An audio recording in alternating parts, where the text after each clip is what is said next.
Channel Punjabi ਦੇਖ ਰਹੇ ਦਰਸ਼ਕਾਂ ਦਾ ਪ੍ਰੋਗਰਾਮ ਫਰੰਟ ਲਾਈਨ ਵਿੱਚ ਬਹੁਤ-ਬਹੁਤ ਸਵਾਗਤ। ਦੋਸਤੋ ਹਾਜ਼ਰ ਹਾਂ ਅੱਜ ਦੀਆਂ ਕੁਝ ਖਬਰਾਂ, ਕੁਝ ਮੁੱਦੇ ਤੁਹਾਡੇ ਨਾਲ ਸਾਂਝੇ ਕਰਨ ਲਈ, ਗੱਲਬਾਤ ਕਰਨ ਦੇ ਲਈ। ਜਿਨ੍ਹਾਂ ਮੁੱਦਿਆਂ ਬਾਰੇ ਅੱਜ ਗੱਲਬਾਤ ਕਰਨੀ ਆ, ਸਭ ਤੋਂ ਪਹਿਲਾਂ ਜਿਹੜਾ ਸਰੀ ਦੇ ਵਿੱਚ ਨਸ਼ੇ ਤੇ ਇੱਕ ਹਥਿਆਰ ਮਿਲੇ ਆ, ਉਹ ਕੀ ਮਾਮਲਾ, ਉਹਦੇ ਬਾਰੇ ਗੱਲਬਾਤ ਕਰਾਂਗੇ। ਕੱਲ੍ਹ ਖਬਰ ਆਈ ਸੀ ਕਿ BC ਪ੍ਰੀਮੀਅਰ ਜੌਨ ਹੌਰਗਨ ਵਿਦਾ ਹੋ ਰਹੇ ਨੇ, ਉਹ ਵੀ ਗੱਲਬਾਤ ਤੁਹਾਡੇ ਨਾਲ ਸਾਂਝੀ ਕਰਨੀ ਆ। ਕੈਨੇਡਾ ਦੇ ਵਿੱਚ ਇੱਕ ਜੱਜ ਨੂੰ ਧਮਕੀ ਮਿਲੀ ਆ, ਫਰੀडम ਕਨਵੋਏ ਦੇ ਜੱਜ ਨੂੰ, ਜਿਹੜੇ ਉਹਦਾ ਫੈਸਲਾ ਕਰ ਰਹੇ, ਕੀ ਮਾਮਲਾ ਆ ਉਹ ਵੀ ਗੱਲਬਾਤ ਕਰਾਂਗੇ। BC ਦੇ ਵਿੱਚ ਕਿਲਰ ਵੇਲ ਸੰਬੰਧੀ ਨਵਾਂ ਖੁਲਾਸਾ ਹੋਇਆ। ਇੱਕ ਸਪੀਸੀਜ਼, ਇੱਕ ਕਿਸਮ ਮੱਛੀਆਂ ਦੀ ਜਿਹੜੀ ਅਨਡੇਂਜਰਡ ਹੈਗੀ ਆ, ਜਿਹੜੀ ਖਤਰੇ ਦੇ ਵਿੱਚ ਕਹੀ ਜਾਂਦੀ ਆ, ਉਸ ਮਾਮਲੇ ਦੇ ਵਿੱਚ ਕੀ ਅਪਡੇਟ ਆ ਉਹ ਵੀ ਤੁਹਾਡੇ ਨਾਲ ਸਾਂਝੀ ਕਰਾਂਗੇ। ਇਸੇ ਤਰ੍ਹਾਂ ਹੀ ਯੂਕਰੇਨ ਤੇ ਰੂਸ ਦਾ ਕੀ ਮਾਮਲਾ ਆ, ਉਹਦੇ ਵਿੱਚ ਕੀ ਅਪਡੇਟ ਹੋਈ ਆ, ਤੇ BC ਦੇ ਵਿੱਚ ਬੈਂਕ ਡਕੈਤੀ ਦਾ ਮਾਮਲਾ ਜਿਹੜਾ ਉਹ ਵੀ ਤੁਹਾਡੇ ਨਾਲ ਸਾਂਝਾ ਕਰਨਾ।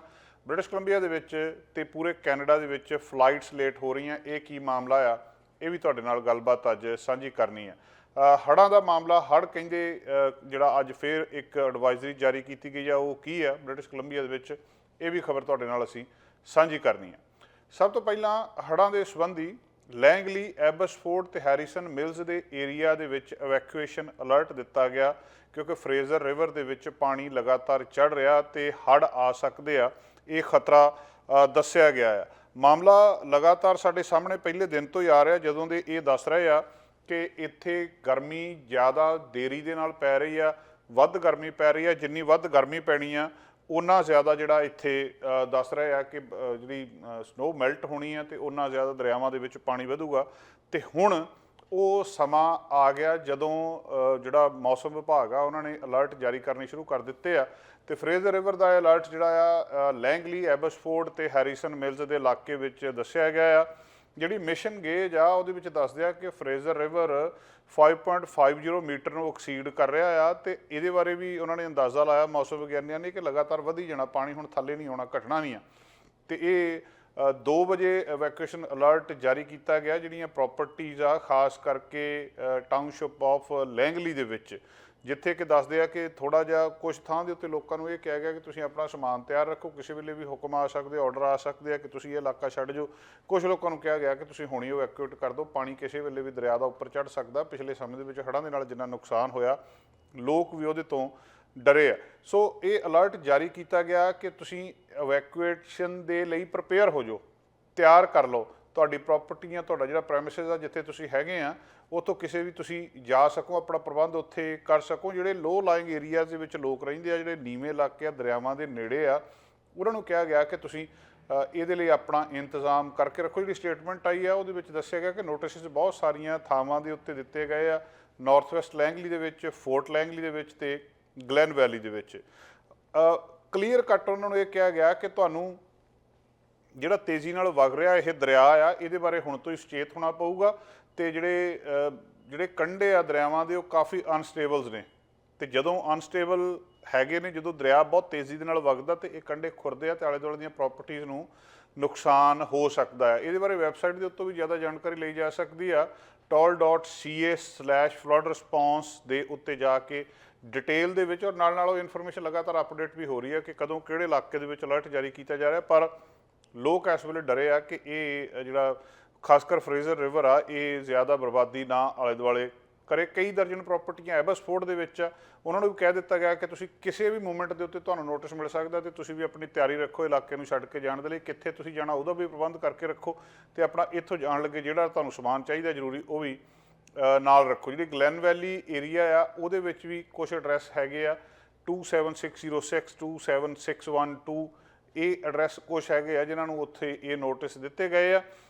ਤੇ ਕਿਹਾ ਗਿਆ ਕਿ ਤੁਹਾਨੂੰ ਜਿਹੜਾ ਗੋ ਬੈਗ ਰੈਡੀ ਰੱਖਣੇ ਚਾਹੀਦੇ ਆ, ਕਿ ਜਿਹੜੀਆਂ ਤੁਹਾਡੇ ਕੋਲ ਬੈਗ ਦੇ ਵਿੱਚ ਜ਼ਰੂਰੀ ਚੀਜ਼ਾਂ, ਗਵਰਨਮੈਂਟ ਇਸ਼ੂ ਆਈਡੀਜ਼ ਹੋਣੀਆਂ ਚਾਹੀਦੀਆਂ, ਤੁਹਾਡੀ ਮੈਡੀਕੇਸ਼ਨ ਹੋਣੀ ਚਾਹੀਦੀ ਹੈ, ਤੁਹਾਡੇ ਆਈ ਗਲਾਸਿਸ ਹੋਣੀਆਂ ਚਾਹੀਦੀਆਂ, ਕੋਈ ਵੀ ਤੁਹਾਡੇ ਜ਼ਰੂਰੀ ਕਾਗਜ਼ ਪੱਤਰ ਘਰ ਦੇ ਵਿੱਚ ਹੈਗੇ ਆ, ਉਹ ਤੁਹਾਡੇ ਕੋਲ ਤਿਆਰ ਰੱਖਣੇ ਚਾਹੀਦੇ। ਤੁਹਾਡਾ ਇੰਸ਼ੋਰੈਂਸ ਆ, ਕ੍ਰੈਡਿਟ ਆ, ਮੌਰਗੇਜ ਇਨਫੋਰਮੇਸ਼ਨ ਆ, ਇਹ ਚੀਜ਼ਾਂ ਬਾਅਦ ਦੇ ਵਿੱਚ ਬਹੁਤ ਔਖੀਆਂ ਬਣਦੀਆਂ। ਕੁਦਰਤ ਦਾ ਰੱਬ ਨਾ ਕਰੇ ਕਿ ਉੱਧਰਲੇ ਪਾਸੇ ਕੋਈ ਮਾਰ ਪੈਂਦੀ ਆ, ਹੜ੍ਹ ਆਉਂਦੇ ਆ, ਤਾਂ ਇਹਨਾਂ ਚੀਜ਼ਾਂ ਦਾ ਤਿਆਰੀ ਤੁਹਾਡੇ ਕੋਲ ਪਹਿਲਾਂ ਹੀ ਹੋਣੀ ਚਾਹੀਦੀ ਆ, ਤਾਂ ਕਿ ਇਹਨਾਂ ਨੂੰ ਲੈ ਕੇ ਉੱਥੋਂ ਨਿਕਲਿਆ ਜਾ ਸਕੇ ਤੇ ਬਾਅਦ ਦੇ ਵਿੱਚ ਬਾਕੀ ਸਾਰੀਆਂ ਚੀਜ਼ਾਂ ਜਿਹੜੀਆਂ ਉਹਨਾਂ ਨੂੰ ਕਿਸੇ ਨਾ ਕਿਸੇ ਤਰ੍ਹਾਂ ਰਿਕਵਰ ਕੀਤਾ ਜਾ ਸਕਦਾ। ਪਰ ਇਹ ਜ਼ਰੂਰੀ ਚੀਜ਼ਾਂ ਤੁਹਾਡੇ ਕੋਲ ਹੋਣ ਤਾਂ ਉਹਦੇ ਨਾਲ ਅੱਗੇ ਜਾ ਕੇ ਸਮੱਸਿਆ ਨਹੀਂ ਆਉਂਦੀ। ਸੋ ਇਹ ਜਿਹੜੀਆਂ ਸਾਰੀਆਂ ਚੀਜ਼ਾਂ ਨੇ ਹੁਣ ਇੱਥੇ ਦੱਸਿਆ ਗਿਆ ਕਿ ਇਵੈਕੂਏਸ਼ਨ ਅਲਰਟ ਇਸ਼ੂ ਕੀਤਾ ਜਿਹੜੀਆਂ 40 ਪ੍ਰਾਪਰਟੀਜ਼ ਹੈਰੀਸਨ ਮਿਲਸ ਦੇ ਵਿੱਚ ਇਲੈਕਟਰਲ ਏਰੀਆ ਸੀ ਦੇ ਵਿੱਚ ਦੱਸਿਆ ਜਾ ਰਿਹਾ, ਉੱਥੇ ਵੀ ਫਲੱਡਿੰਗ ਦਾ ਖਤਰਾ ਦੱਸਿਆ ਜਾ ਰਿਹਾ ਕਿ ਹੜ੍ਹ ਆ ਸਕਦੇ ਆ। BC ਜਿਹੜਾ ਐਮਰਜੈਂਸੀ ਉਹਦੇ ਉੱਤੇ ਵੀ ਇਹਦੀ ਜਾਣਕਾਰੀ ਦਿੱਤੀ ਗਈ ਆ। ਬਹੁਤ ਸਾਰੇ ਐਨੀਮਲਸ ਤੇ ਜਿਹੜੇ ਹੋਰ ਉੱਥੇ ਜਾਨਵਰ ਰਹਿੰਦੇ ਆ ਉਹਨਾਂ ਨੂੰ ਇਵੈਕੂਏਟ ਕਰਨ ਦੇ ਆਰਡਰ ਜਾਰੀ ਕੀਤੇ ਗਏ ਆ ਕਿ ਤੁਹਾਨੂੰ ਵੀ ਕਿਸੇ ਵੇਲੇ ਵੀ ਅਸੀਂ ਆਰਡਰ ਕਰ ਸਕਦੇ ਹਾਂ ਤੇ ਤੁਹਾਨੂੰ ਇਵੈਕੂਏਟ ਇਹਨਾਂ ਨੂੰ ਕਰਨਾ ਪਊਗਾ। ਬਹੁਤ ਸਾਰੀਆਂ ਲੋਕੇਸ਼ਨ ਹੈਰੀਸਨ ਮਿਲਸ ਦੇ ਵਿੱਚ ਹੈਗੀਆਂ ਜਿਨ੍ਹਾਂ ਨੂੰ ਤਿਆਰ ਰਹਿਣ ਦੇ ਲਈ ਕਿਹਾ ਗਿਆ। ਫਰੇਜ਼ਰ ਵੈਲੀ ਰੀਜਨਲ ਡਿਸਟ੍ਰਿਕਟ ਜਿਹੜੇ ਉਹਨਾਂ ਨੇ ਬਹੁਤ ਸਾਰੀਆਂ ਪ੍ਰੋਪਰਟੀਜ਼ ਨੂੰ ਆਇਡੈਂਟੀਫਾਈ ਕੀਤਾ ਕਿ ਆਹ ਪ੍ਰੋਪਰਟੀਜ਼ ਰਿਸਕ ਦੇ ਉੱਤੇ ਆ ਤੇ ਜਿਹੜਾ ਆਹ ਚੀਜ਼ਾਂ ਜਿਹੜੀਆਂ ਆ ਇਹਨਾਂ ਨੂੰ ਆਰਡਰ ਦਿੱਤਾ ਜਾ ਸਕਦਾ, ਜਿਨ੍ਹਾਂ ਦੇ ਵਿੱਚ ਕਿ ਹੈਰੀਸਨ ਬੇ RV ਰਿਜ਼ੋਰਟ ਤੇ ਕੁਝ ਸਟੋਰ ਵੀ ਸ਼ਾਮਲ ਦੱਸੇ ਗਏ ਆ।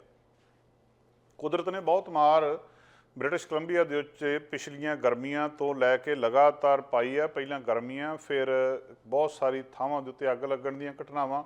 ਇਸ ਵਾਰ ਉਸ ਕਿਸਮ ਦੀ ਗਰਮੀ ਤੇ ਵਾਈਲਡ ਫਾਇਰ ਤੋਂ ਕਾਫੀ ਹੱਦ ਤੱਕ ਬਚਾ ਰਿਹਾ, ਪਰ ਇਸ ਵੇਲੇ ਜਿਹੜਾ ਹੜ੍ਹ ਦਾ ਖਤਰਾ ਦੱਸਿਆ ਜਾ ਰਿਹਾ ਇਹ ਲੋਕਾਂ ਦੇ ਵਿੱਚ ਥੋੜ੍ਹੀ ਜਿਹੀ ਚਿੰਤਾ ਪੈਦਾ ਕਰ ਰਿਹਾ ਤੇ ਲੋਕ ਆਸ ਕਰ ਰਹੇ ਆ ਕਿ ਇਹ ਕੁਦਰਤ ਸੁੱਖੀ ਸਾਂਦੀ ਇੱਧਰੋਂ ਐਸੇ ਤਰ੍ਹਾਂ ਹੀ ਪਾਣੀ ਜਿਹੜਾ ਚਲਿਆ ਜਾਵੇ, ਕੋਈ ਵੀ ਨੁਕਸਾਨ ਨਾ ਕਰੇ। ਪਰ ਜਿਹੜਾ ਸੰਬੰਧਿਤ ਮਹਿਕਮਾ ਆ ਉਹ ਲੋਕਾਂ ਨੂੰ ਚੇਤੰਨ ਰਹਿਣ ਦੇ ਲਈ ਕਹਿ ਰਹੇ ਆ।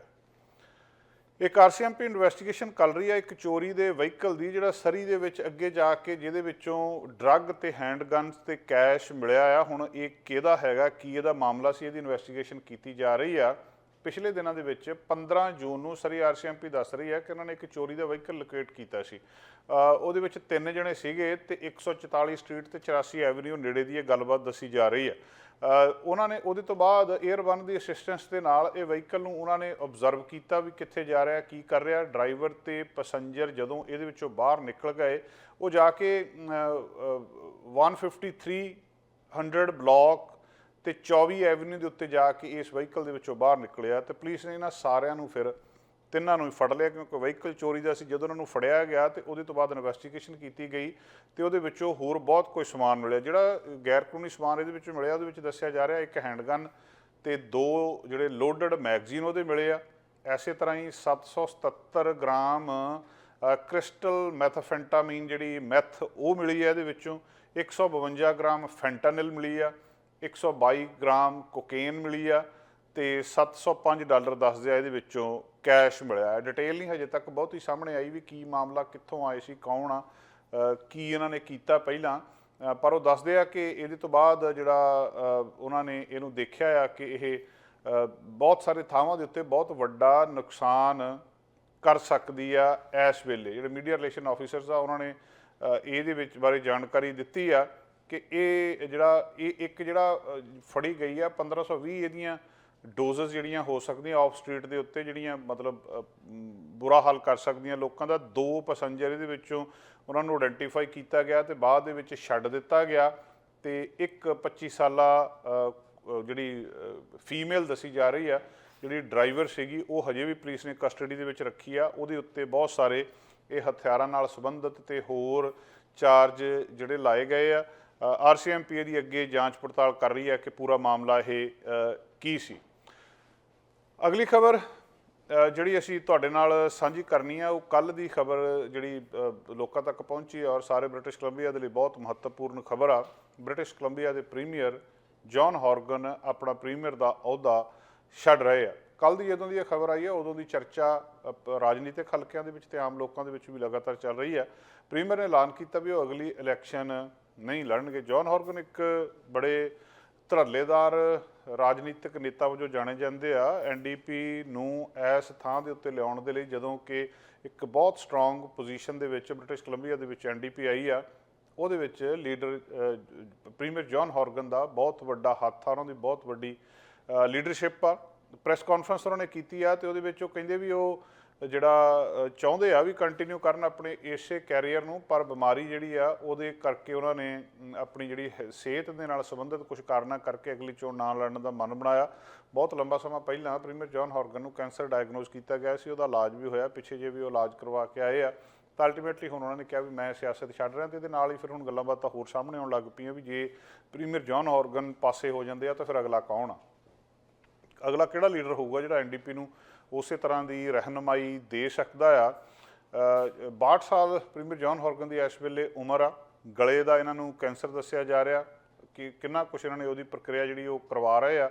ਉਹ ਕਹਿੰਦੇ ਮੇਰੀ ਸਿਹਤ ਠੀਕ ਆ, ਪਰ ਅਲਟੀਮੇਟਲੀ ਉਹ ਕਹਿੰਦੇ ਮੈਂ ਇਸ ਨਤੀਜੇ ਦੇ ਉੱਤੇ ਪਹੁੰਚਿਆ ਸੋਚ ਵਿਚਾਰ ਕੇ ਫੈਸਲਾ ਇਹ ਲਿਆ ਵੀ ਜਿਹੜੇ ਹੋਰ ਜਿਹੜਾ 6 ਸਾਲਾਂ ਲਈ ਜਿਹੜੀ ਮੈਂ ਨਹੀਂ ਕਮਿਟ ਕਰਦਾ ਆਪਣੇ ਆਪ ਨੂੰ ਕਿ ਮੈਂ ਇਸੇ ਗੱਲ ਨੂੰ ਆਪਣੇ ਕੰਮ ਕਰਨ ਨੂੰ ਜਾਰੀ ਰੱਖ ਸਕਾਂ। ਅਤੇ ਉਹ ਕਹਿੰਦੇ ਵੀ ਇਹਦੇ ਤੋਂ ਜਲਦੀ ਉਹਨਾਂ ਨੇ ਇਹਦੇ ਤੋਂ ਰਿਜ਼ਾਈਨ ਕਰ ਦੇਣਾ ਆ ਅਤੇ ਜਿੰਨਾ ਬਾਕੀ ਸਮਾਂ ਬਚਦਾ ਹੈ ਉਹਨਾਂ ਦਾ ਟਨਿਓਰ ਹੈਗਾ ਉਹਦੇ ਵਿੱਚ ਉਹ MLA ਬਣੇ ਰਹਿਣਗੇ।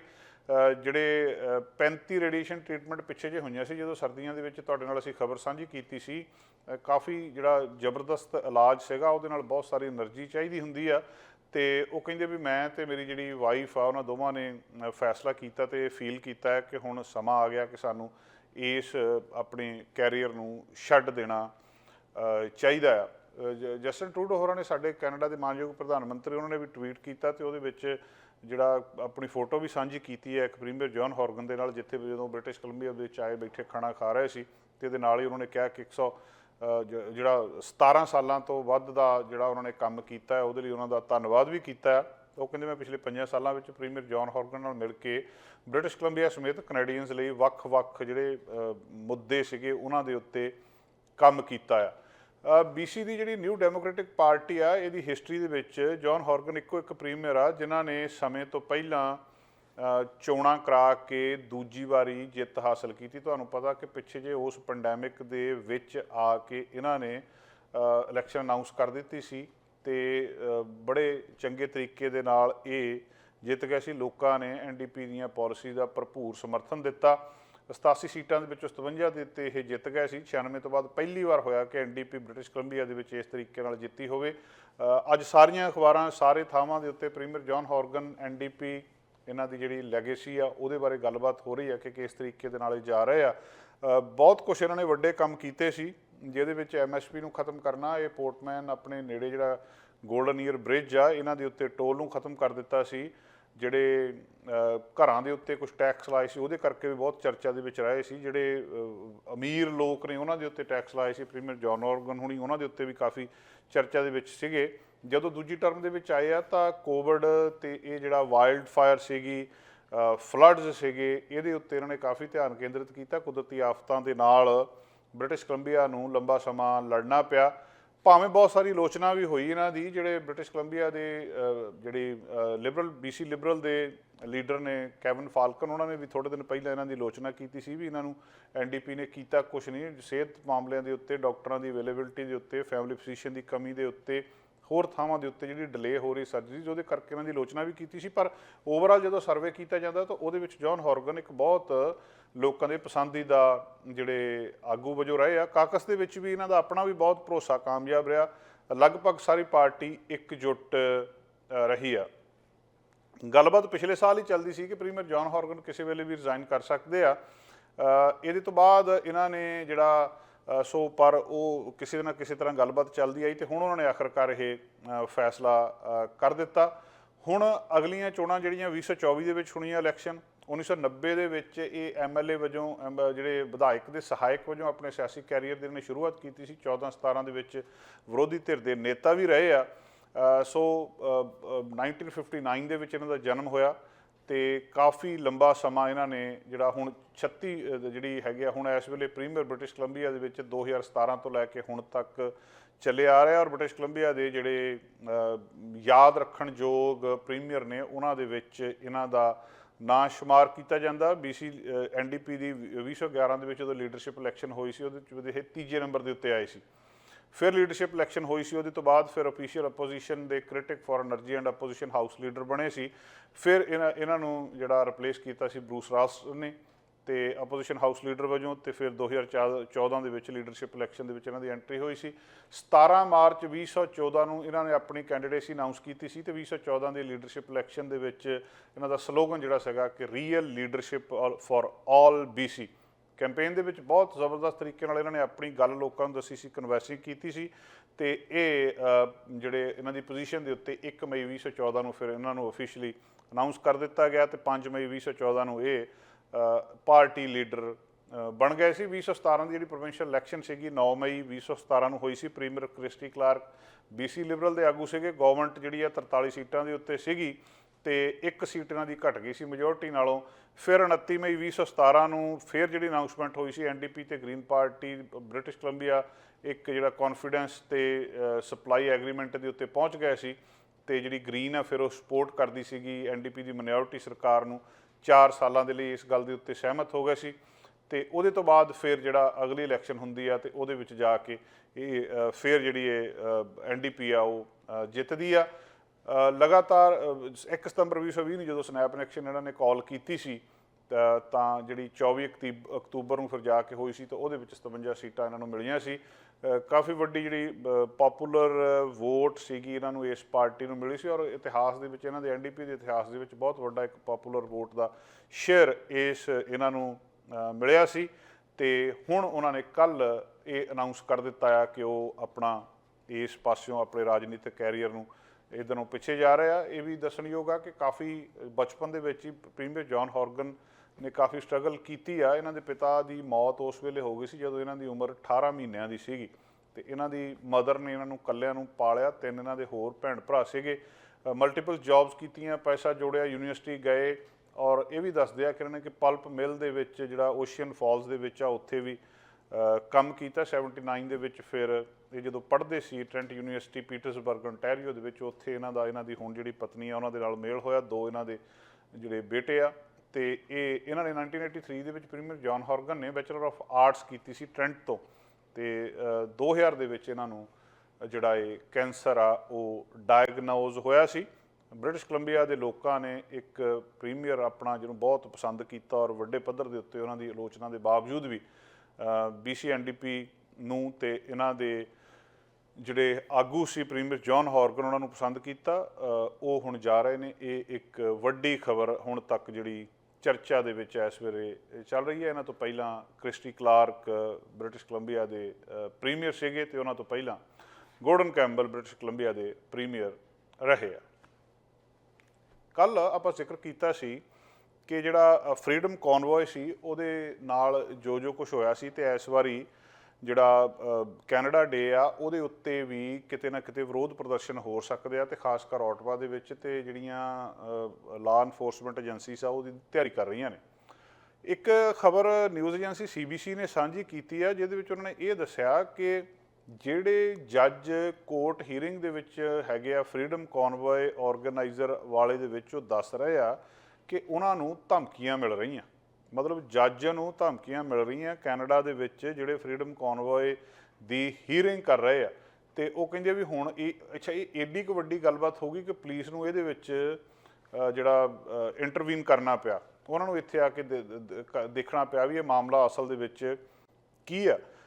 ਜਿਸ ਜੱਜ ਦੇ ਉੱਤੇ ਸਵਾਲ ਆ ਉਹਨਾਂ ਨੇ ਕਨਫਰਮੇਸ਼ਨ ਕੀਤੀ ਆ ਕਿ ਜਿਹੜੇ ਲੋਕ ਉਸ ਕਨਵੋਏ ਦੇ ਸਪੋਰਟਰ ਸੀਗੇ, ਤੁਹਾਨੂੰ ਯਾਦ ਹੋਊਗਾ ਉਸ ਵੇਲੇ ਬਹੁਤ ਸਾਰੇ ਲੋਕ ਇਕੱਠੇ ਹੋ ਕੇ, ਗੱਲ ਤਾਂ ਟਰੱਕਰਸ ਦੀ ਰੈਲੀ ਤੋਂ ਚੱਲੀ ਸੀ ਵੀ ਜਿਹੜੇ ਟਰੱਕ ਇੱਧਰ ਆਉਣ ਨਹੀਂ ਦਿੱਤੇ ਜਾਂਦੇ, ਉਹਨਾਂ ਦੀ ਵੈਕਸੀਨੇਸ਼ਨ ਜਾਂ ਉਹਦਾ ਸਟੇਟਸ ਦਾ ਰੌਲਾ ਸੀਗਾ ਤੇ ਉਹ ਬਣਦਾ ਹੋਰ ਹੀ ਕੁਝ ਬਣ ਗਿਆ ਸੀ ਉਸ ਉਹਦਾ ਵੈਕਸੀਨੇਸ਼ਨ ਵਾਲੀ ਸਮੱਸਿਆ ਦਾ। ਬਾਅਦ 'ਚੋਂ ਫਰੀडम ਕਨਵੋਏ ਬਣ ਗਿਆ, ਉੱਥੇ ਚਲੇ ਗਿਆ, ਮਿਲੀਅਨਸ ਦੀ ਫੰਡਿੰਗ ਹੋਈ, ਸਰਕਾਰ ਨੂੰ ਵਿਪਤਾ ਪੈ ਗਈ, ਐਮਰਜੈਂਸੀ ਐਕਟ ਲਾਗੂ ਕਰਨੇ ਪਏ, ਉੱਥੇ ਧੱਕੇ ਨਾਲ ਉਹਨਾਂ ਨੂੰ ਉੱਥੋਂ ਪਾਸੇ ਕੱਢਿਆ ਗਿਆ।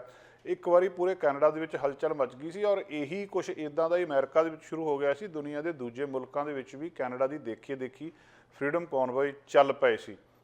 ਕਿੰਨਾ ਚਿਰ ਇੱਧਰਲੇ ਸਾਡੇ ਪਾਸੇ ਵੀ ਇੱਥੇ ਪੈਸੀਫਿਕ ਬਾਰਡਰ ਕਿੰਨਾ ਚਿਰ ਬੰਦ ਰਿਹਾ, ਇੱਥੇ ਆ ਕੇ ਵੀ ਉਹ ਬੈਠ ਗਏ ਸੀ। ਹੁਣ ਉਹ ਮਾਮਲੇ ਦੇ ਉੱਤੇ ਫਿਰ ਇੱਕ ਕਰਕੇ ਇਹਨਾਂ ਨੇ ਸਾਰਿਆਂ ਦੇ ਉੱਤੇ ਕੇਸ ਕੀਤੇ ਸੀ। ਜਿਹੜੇ ਪੁਲਿਸ ਸੀਗੀ ਉਹਨਾਂ ਨੇ ਦੱਸੇ ਸੀ ਵੀ ਆਹ ਬੰਦੇ ਜ਼ਿੰਮੇਵਾਰ ਆ। ਆਪਾਂ ਕੱਲ੍ਹ ਖਬਰ ਵੀ ਕੀਤੀ ਸੀ ਕਿ ਇਹਨਾਂ ਦੀ ਆਗੂ ਟਮਾਰਾ ਲਿਚ ਦੀ ਜਿਹੜੀ ਬੇਲ ਆ ਉਹ ਕੈਂਸਲ ਕੀਤੀ ਗਈ ਹੈ ਤੇ ਉਹਨੂੰ ਦੁਬਾਰਾ ਗ੍ਰਿਫਤਾਰ ਕੀਤਾ ਗਿਆ। ਕੁਝ ਕੰਡੀਸ਼ਨਸ ਜਿਹੜੀਆਂ ਉਹ ਨਹੀਂ ਫੋਲੋ ਕਰ ਰਹੀ। ਹੁਣ ਉਸ ਹੀਅਰਿੰਗ ਦੇ ਮਾਮਲੇ ਦੇ ਵਿੱਚ ਇੱਕ ਜੱਜ ਨੂੰ ਧਮਕੀਆਂ ਮਿਲਣ ਲੱਗ ਪਈਆਂ।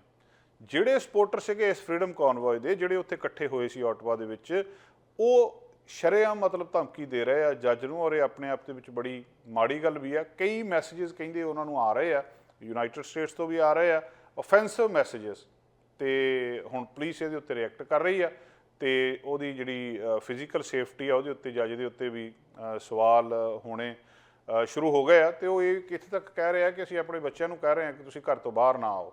ਵੀ ਹੁਣ ਸਾਨੂੰ ਇਹ ਕਹਿਣਾ ਚਾਹੀਦਾ ਕਿ ਉਹ ਕਹਿੰਦੇ ਅਸੀਂ ਸੋਚ ਰਹੇ ਹਾਂ ਇਹ ਗੱਲਬਾਤ ਕਿ ਵੀ ਹੁਣ ਮੈਨੂੰ ਆਪਣੇ ਬੱਚਿਆਂ ਨੂੰ ਇਹ ਕਹਿਣਾ ਪਊਗਾ ਕਿ ਤੁਸੀਂ ਬਾਹਰ ਨਾ ਆਓ।